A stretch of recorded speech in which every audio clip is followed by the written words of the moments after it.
सहनौ भुनक्तु सह वीर्यं कर्वावहै तेजस्विनावधीतमस्तु मा विद्विषावहै ॐ शान्ति शान्ति शान्तिः.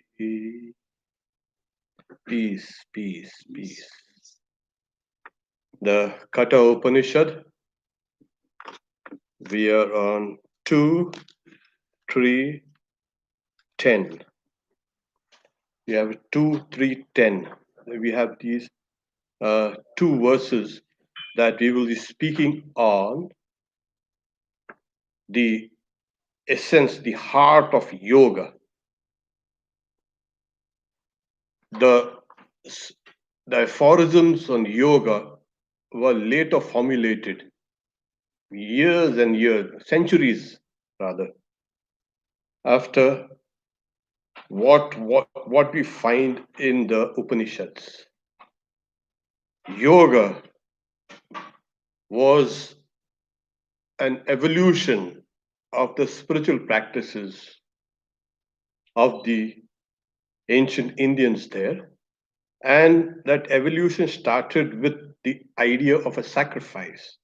The old sacrifices where people used to worship that fire, the morning, the afternoon, the evening.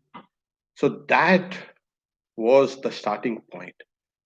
When people were doing these yagnas, these fire sacrifice, some of these practitioners, they internalized the ideas. And this internalization was the seed of the future yoga. So we have the seed of the yoga in the Vedas, and it is developed in the Upanishads. Later on, Patanjali, in his yoga aphorisms, kind of strung all these ideas in a sequence which can be easily understood and that can be easily practiced by an aspirant. So here we have 2, 3, 10. The verse, when the five senses of knowledge come to rest together with the mind, and the intellect too does not function, that state they call the highest. The explanatory note here, footnote is there. The state of yoga is called the highest because it leads to the highest goal. So here it is very clear what really is the heart of yoga. We have a kind of a dissemination of yoga practices in the US, not only the US, everywhere, especially in California and all over the world. But they talk mainly of the hatha yoga, the physical side of yoga. There are some who will take a little higher, you can say, aspect of yoga, which is control of the breath. That. So there are some who combine both control of the breath as well as no, physical side. People, after they inquire what are the higher aspects of this, what's the goal, what's the end result of these physical and breathing exercises, so people will inquire only after they start inquiring, or they want to seek something higher than just health. People want to do it for, oh, it increase your health and well-being and happiness. Oh yeah, that's okay. And then there are higher aspects. So we don't discourage people from practicing these things. Okay, you can go ahead. But what really is yoga is this: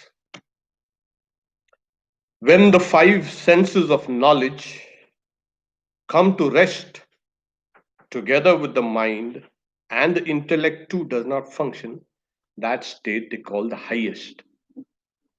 This needs a little explanation. First is, you know, we have these five senses of perception. They are called the five senses of knowledge. Why? Because they bring in the knowledge of this external world, the reality. That's why they call the five senses of knowledge. The mind is, the the common sensorium, or that which combines and recombines and harmonizes all the sensory data that's come inside. And the intellect, the buddhi, discerns and understands. When I see a mirage, I'm seeing a mirage, but my intellect will tell me that's a mirage. So this, so the sense data has come in. The mind has understood it in terms of its past perceptions, which are in the memory, and the intellect comes and says, "Oh, it's a mirage. Oh, this is the real thing. Oh, this is that." So the whole, you can say, sequence of events happens so quickly in every perception. We really don't know how they act and react on each other. The senses act on the mind acts on the senses, and they both together act on the intellect. The intellect acts again on the mind and the senses. So we have a kind of a dynamism going on there. We're hardly aware. And this happens at every single moment. Now, what is yoga? Yoga is, say, before we can go into, there are two meanings of yoga. People take the word yoga to mean to join, to yoke. In fact, the word yoke itself is an, you can say, it's a, it has a common source in the word yuj, means to yoke. From that, the word yoga has, or rather, yoke has come from the word yoga, to join. There's another meaning of the word yoga, which is samadho, concentration, intense concentration. So in both cases, you we have the first, you join the individual soul with the supreme soul. Okay. That is one meaning.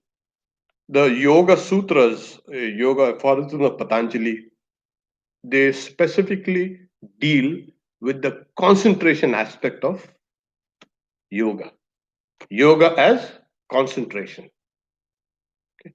And so, what's concentration? Oh, concentration is not just a kind of simple function of the mind. It's kind of very deep. It leads you to knowledge. Everything we do, if we do it with concentration, with observation, as I say, with observation, with concentration, that gives us knowledge, and that knowledge is power. In yoga, the concentration is internal. It's very easy to concentrate on external things. So when you concentrate on internal things, the mind, as it were, meditating upon the mind, then it becomes very difficult. I mean, you got to go at it gradually. You don't have to rush into it. So here is saying, when the five senses of knowledge, the pancha jnanendriya, five senses of knowledge, come to rest together with the mind. You know, the illustration in the Bhagavad Gita, the sixth chapter, gives yata deepo nivatasti, like a flame of a lamp is still in a windless place. So this is the illustration of the mind of a yogi. Okay. Yata deepo nivadasto nengate soma pasmita yogino yata chitta. So this is the illustration. When the flame is held steady, even if there's slight breeze, you will see the flame flickering.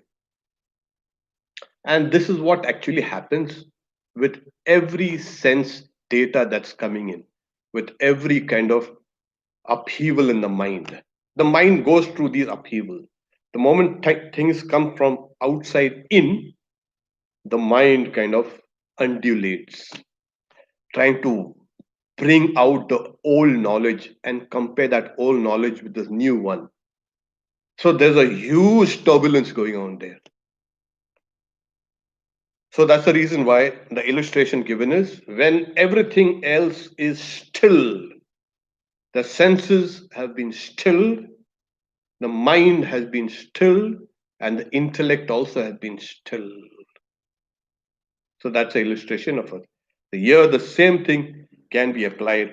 When the five senses of knowledge come to rest together with the mind and the intellect too does not function, it's still.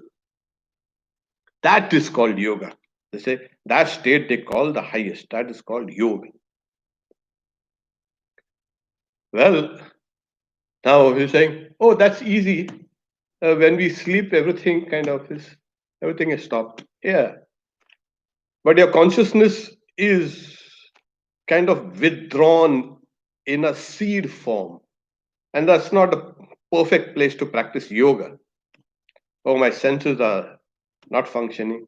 When you dream, your mind is functioning, and you have absolutely no control over your mind. You can, in a way, uh, if you lucidly dream, but that also takes practice. So it is only in the waking state here when consciousness has become kind of unfurled or is more manifest, then that consciousness is used to control, to still the senses, the mind, and the intellect. So it rests on what? So it does not function. It rests in the Atman, in consciousness. When we understand that we are that light of consciousness, beyond the senses, beyond the mind, beyond the intellect, that is the highest state, your own highest state, because you identify yourself with consciousness now. Now, what happens is in the previous verses, you're saying the mind is higher than the senses, the intellect is higher than. You need the mind to control the senses, you need the intellect to control the mind and hold it steady. The whole process is to hold it steady. That's the reason why they say when you sit down to meditate, become absolutely still. Your body has to become absolutely still. When your body becomes absolutely still, what happens is the forces within the body work very harmoniously. If you sit crookedly, then there's that's an obstruction to the forces of, you can say, prana or life forces. Now, as they are operating very harmoniously, now what do you do? So you say, become aware of your breath. And as you become aware of your breath becomes harmonized. And that harmony is transferred to the body as well. And as the body and the breath become harmonized, it harmonizes the mind. All that undulating, you can say, waves in the ocean of the mind are still. And then the intellect also becomes alert and kind of like it's vigilant. It keeps on watching everything that's going on in the inner instrument, the mind, the antakaran, the inner instrument. So when you're talking about the senses, these are the external senses. We can kind of go into, like, there are some chambers where you have a sensory deprivation, where you're made to float in a kind of a warm water. There's there's no sound. You cannot see anything. You cannot touch anything. Nothing. When people experiment with that, when they go into that kind of sensory deprivation, what happens is the mind suddenly kind of expands. Those who have you experienced? Oh, yeah. And this is actually what happens. The moment you control the mind. Sorry, if you control the senses, the mind expands. Of course, you know what happens if that mind is untrained, it will see things, it will imagine things because you still have the mind. And it is most of the times confused because it depends on sensory input. And when the sensory input is, it will create images, it will create sensations, it will create sounds, it will create lights. And you think, oh, yeah, I'm serious. This is yoga. No, it's not yoga. But this is, it gives us a kind of insight into what happens when you shut the doors of perception. There was a book also, Doors of Perception.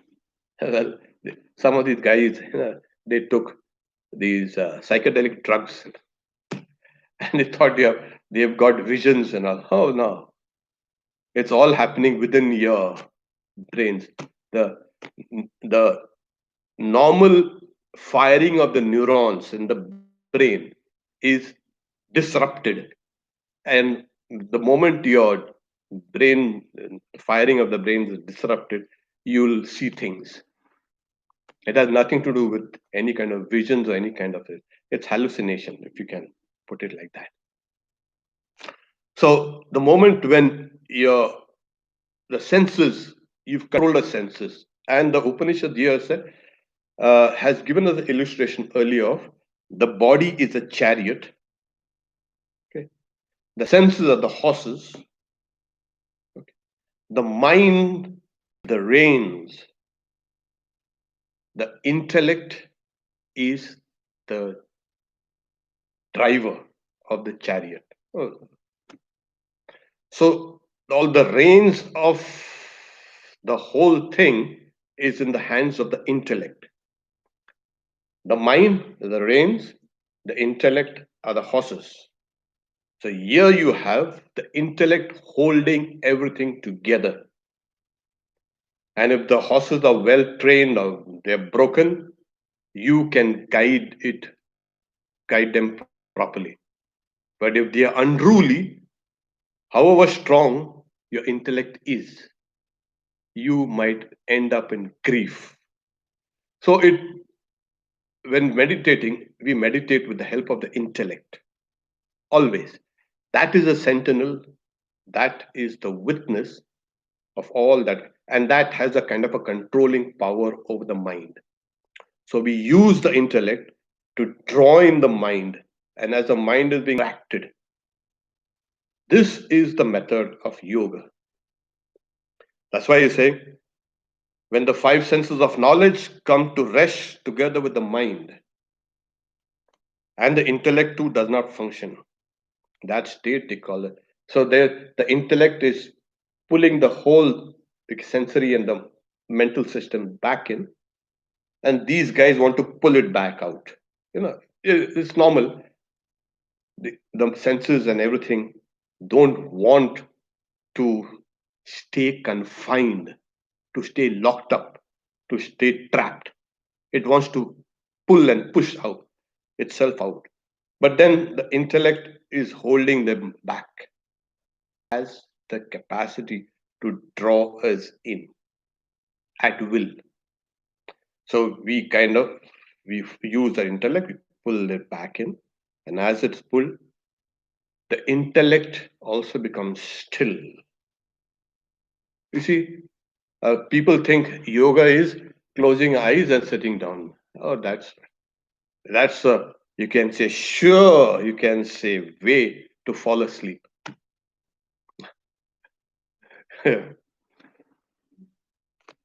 Yoga is a very dynamic, you can say, practice. It needs a lot of power in the initial stages. Like somebody say, can you lift this table? Yeah, I can. Somebody says, can you lift that piano? No, I'll have to use a lot of strength. I don't. It's like holding this table continuously for 1 hour or whatever. You have to use strength. And as is one, as time passes, 5 minutes, 10 minutes, it gets heavier and heavier and heavier, as heavier than that piano.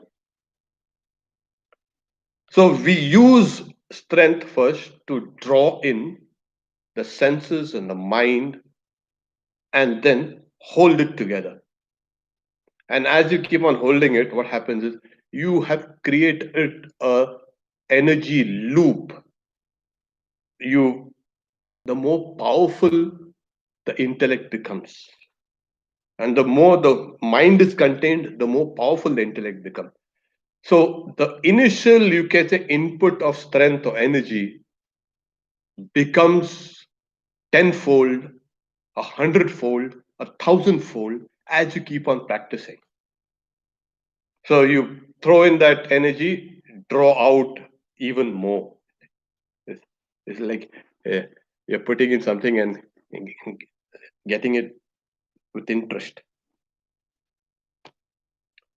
So the senses which have been engrossed with the objects, senses and the objects, suddenly they are pulled back. Your mind kind of expands.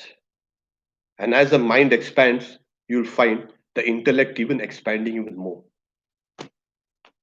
The more the mind expands, the more knowledge floods in. The more the mind is crunched and crumpled and put in a small place, that mind has got no knowledge.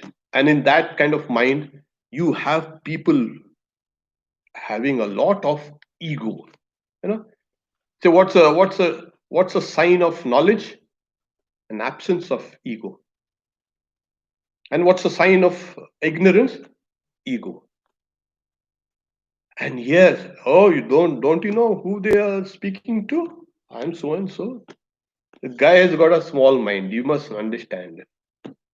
Senses are unruly. So the more you draw in yourself, another example is given even in Bhagavad Gita, like a tortoise withdraws its limbs, so the yogi can withdraw his senses. It becomes, you can retract it, it becomes easy once you know the technique. So it pulls it. And as you keep on pulling it, this is, they say, is they call the highest because it leads us to the highest. So when the engrossment with the sense objects has been cut off, you will really understand what is freedom. People say, what's reality? The more externalized you are, the more this thing will delude you. The more internalized you are, the more stable you are. The stability comes and you will understand much more clearly what is this reality. People have been trying to search this reality outside, and it's like, it's like a deluding us like a mirage. So the Sanskrit is Yada panchavatiष्ठन्ते ज्ञानानि मनसा सह बुद्धिश्च न विचेष्टते tamahu paramam gatim. That is the supreme goal. There's a variant for those who are watching it online. Buddhischana vichestate. There's a patantara alternate. Buddhischana vichestati. So this is the heart of yoga. So what about all these physical exercises and breathing and this and that and all this kundalini yoga and oh my god, oh, Sometimes I wonder what happened to the heart. The heart is broken. Heart is broken into a million pieces, and every piece has become one system of yoga. This is what happens when you run after inauthentic practices. You run round in circles. You need to come back to the heart of yoga. And this heart of yoga is this, the perfect stillness of the body, of the breath, of the senses, of the mind, and the intellect. Perfect stillness. That's why, like I said, you need to keep your body perfectly still. That will stabilize, harmonize, and stabilize the breath. That will stabilize the senses. The senses will stabilize the mind. The mind will stabilize the intellect. There it is. Stability. What's the stability? This is perfect balance. And you will find, oh my God, like I was explaining, the mind just expands and the intellect just expands. You will find your consciousness expanding. You will find it expanding and expanding and expanding. It will cover the whole world. Yeah, because otherwise in yoga it will tend to make you selfish. In the initial days, you've got to stay away from this, stay away from that, stay away from this. Oh no, no, no. I stay away from all types of bad behavior, bad company, bad habits, bad this, bad everything. You retract yourself. You check what you're eating and what you're drinking, how much, at what time. You know, all that focus is on you. Initially, it's good because you are in the process of retracting yourself. It's called pratyahara, pulling yourself, and then concentrating that focused energy within. This is called yoga, concentration. So as the concentration is being developed, it's like like oil poured from one vessel to other. It flows in a stream, continues. So even when you're not practicing yoga, there will be a constant stream of awareness, and you will do everything. You will talk, you will work, you will do everything through that stream of awareness. It becomes more and more powerful. So your whole day you will feel uplifted. It's like, there'll be a kind of a joy. Concentration gives you joy also. So there will be a kind of undercurrent of awareness and an undercurrent of joy all the time. Even when you fall asleep, you will feel that kind of joy. When you're busy doing work, everything, you will feel a joy. So it is not only during the stages of practice that we find that we'll get a lot of joy. No, it's even after that. So this will draw you. It's like a magnet. It will pull you more and more inside. Practice, practice, practice. Okay. So and the 11th verse is 2, 3, 11. This is also the heart of yoga.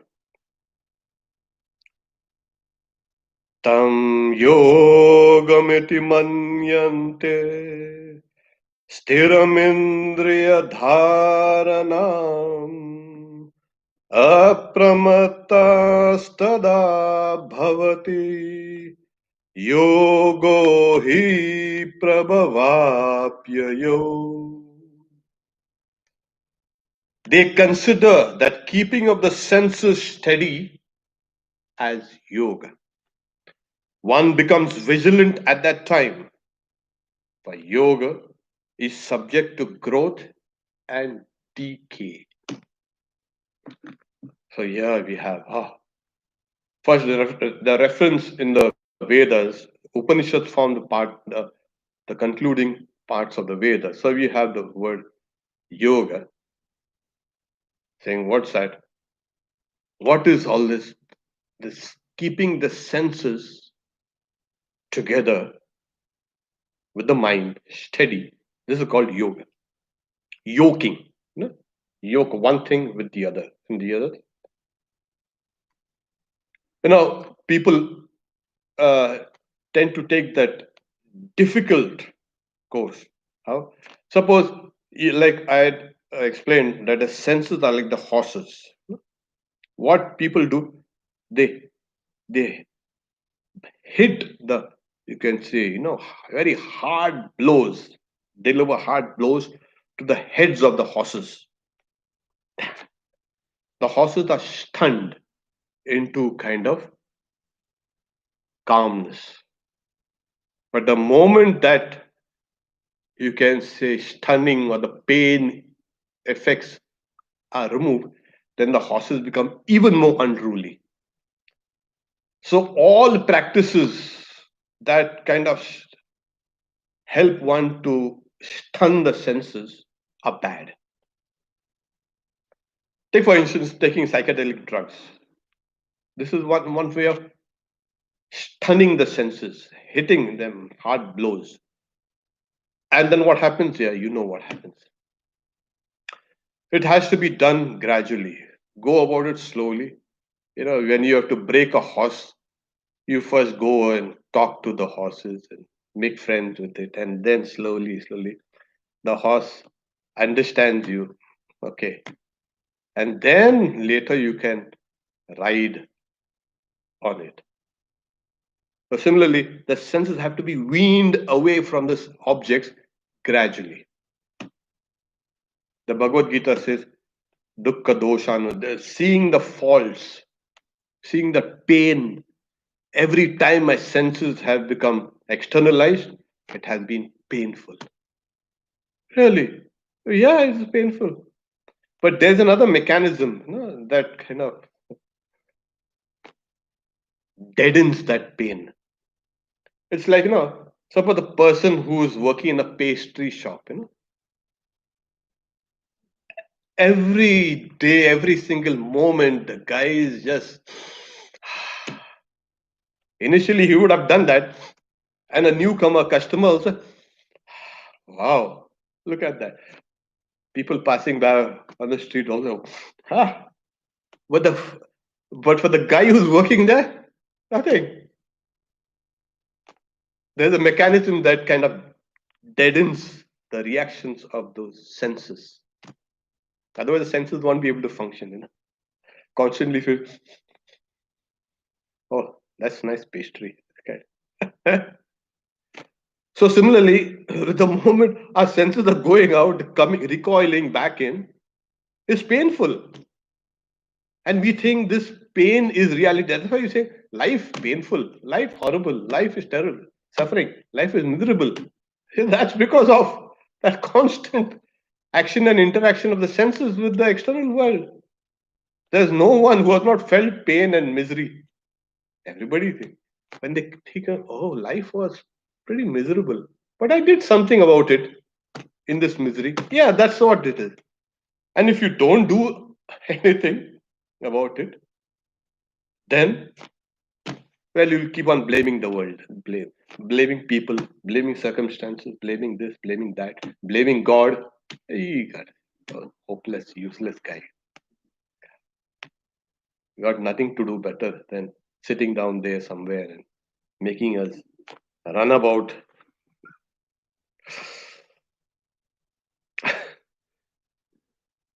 So we'll have to do it gradually. Know, as in the third chapter of the Bhagavad Gita, that there is that power of Rajaguna that impels the senses outside.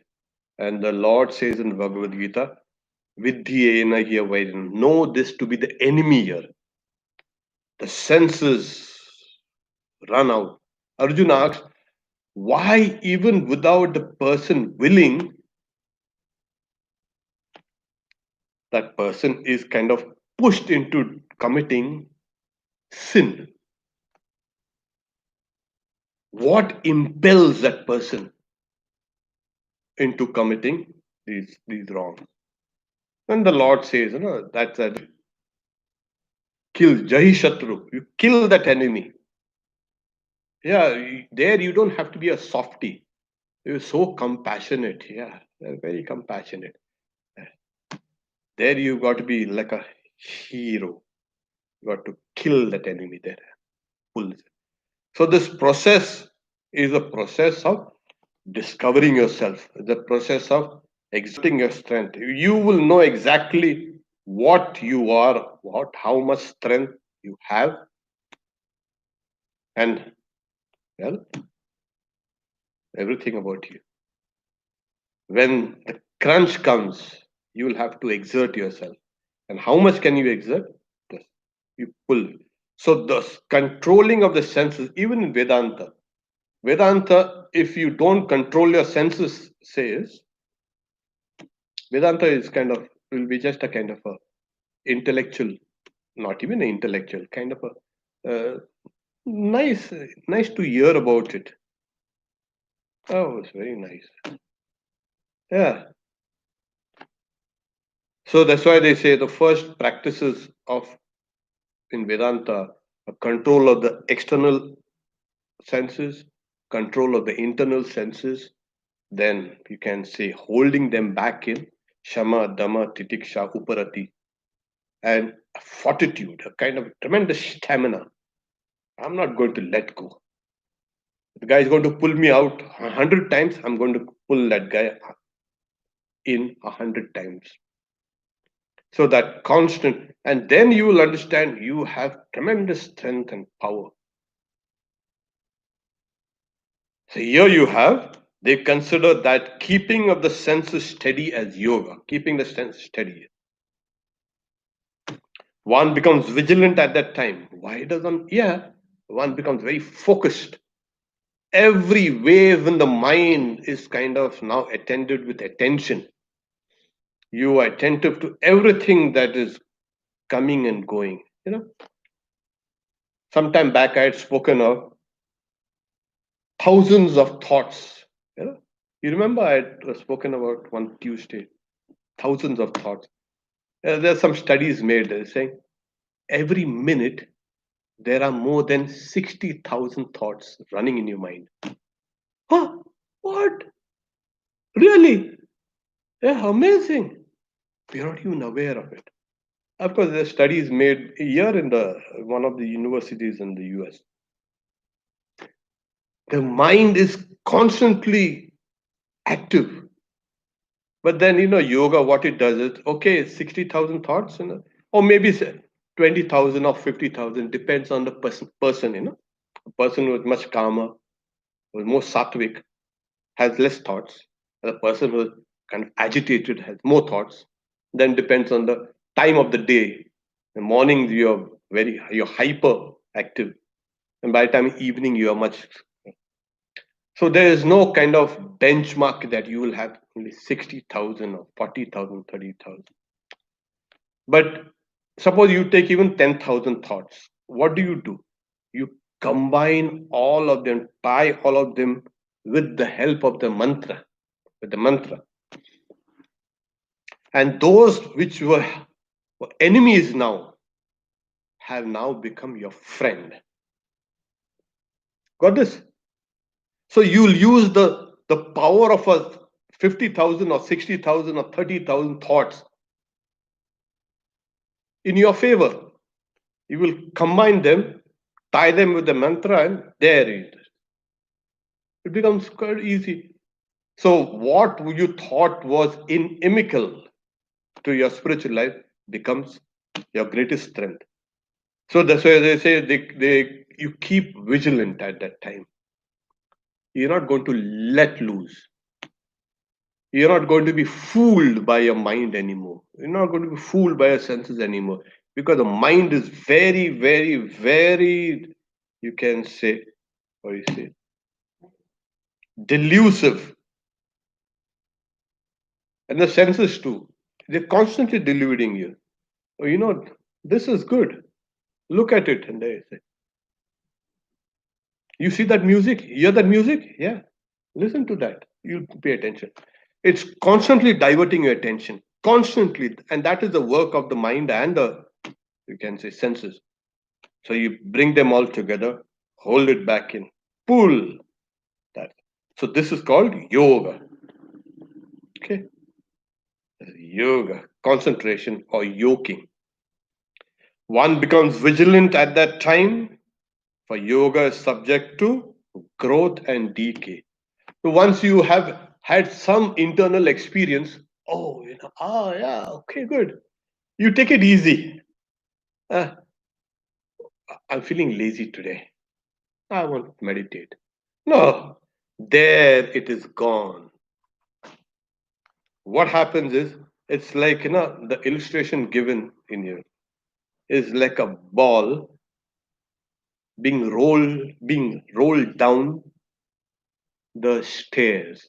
It descends the first step, the second step, third step, and you know, gravity takes over. You drop that ball down the stairs, and it's not going to go up, it's going to fall down. So the mind which is there, Prachute Keli Kandu Vat Sopana Panktu Patatiyata. So it's like that. So you got to be vigilant at that time. So is a kind of a special quality required to be vigilant? No, the intellect itself, when it is steady, still, like the flame in a windless place, that becomes a kind of, like I said, an witness, a sentinel, an observer. That itself is sufficient. When you watch a particular thing for a length of time, that particular thing will come under your control. You notice how you have you have puppies like playing, and you keep on observing that puppy, staring at it. The puppy then first becomes self-conscious.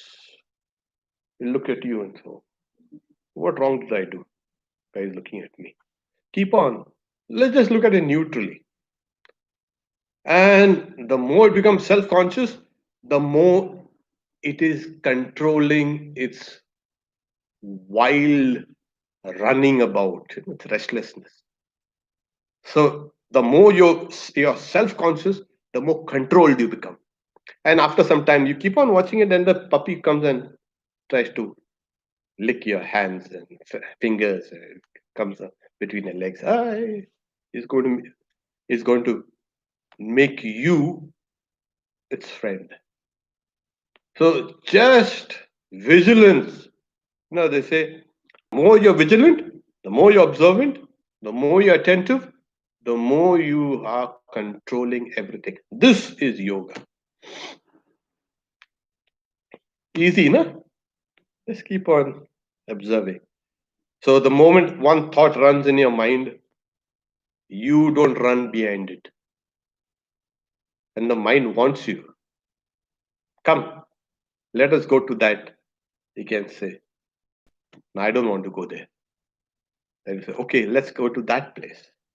You remember that person we had met? It'll come, we'll go.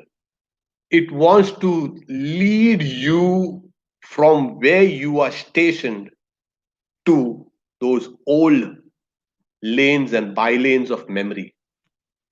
And you think, I'm reliving that. You're reliving just memories. That's what the mind and senses want you to do. Forget your station in life. Come off your high horse, they'll tell you. Come down with us and play with us in the dirt and squalor of the world. No, I'm not going to do that. So when a thought flits through your mind, observe it. Let it come and let it pass. Let it go. Don't don't involve yourself with that. And then one thought will come, two, 5, 10, 20. Just keep a close watch over it. Don't follow it. Then the mind knows this guy is not going to get distracted, looks like. Now, what do we do? Yeah, it will lose its power. We give the mind and the senses its power. Power by giving it too much attention. It's like, a politician.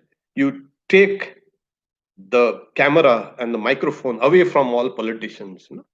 See what happens to them.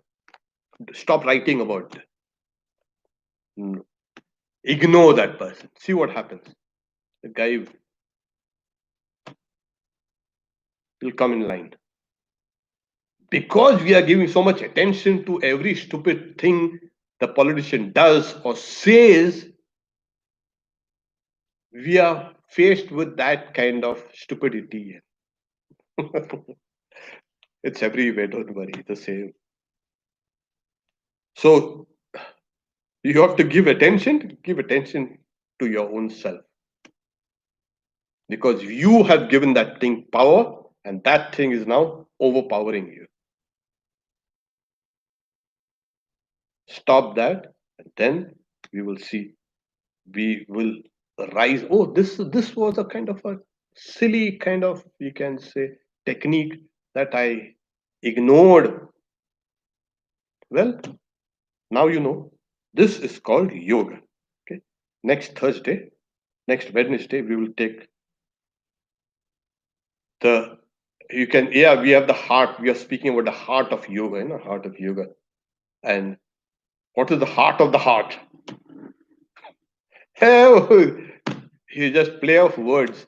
No, the very essence of yoga will be taken in the next two verses, because that is giving these foundational practices more stability, where you need to kind of reach in order to stay vigilant, stay alert, observant.